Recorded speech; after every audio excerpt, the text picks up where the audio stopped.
Bago pa naimbento ang papel at pera, marunong nang magsugal ang tao. Sa Mesopotamia, umiikot na ang dice noon pa. Sa China, tiles ang gamit nila. Sa Roma, palihim ang sugal kahit bawal. Bawat panahon, may sariling bersyon ng sugal. Pero ngayon, kasyang-kasya na sa bulsa mo. Scatter online. Online sabong at iba pa. Ang sugal ngayon ay may algorithm. Alam niya kung kailan ka papatamain. Ito'y sistemang dinevelop para unti-unti kang matalo. Pero bakit ba kahit talo ay tuloy pa rin? Dahil ito sa isang chemical ng utak, na sa bawat muntik na panalo, naglalabas ng dopamine ang utak. Parehong chemical na lumalabas kapag umiibig, kumakain o naaadik.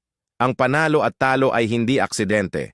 Ito ay psychological warfare na nakamaskarang libangan. Noon, ang sugarol ay natatalo ng ginto o lupa.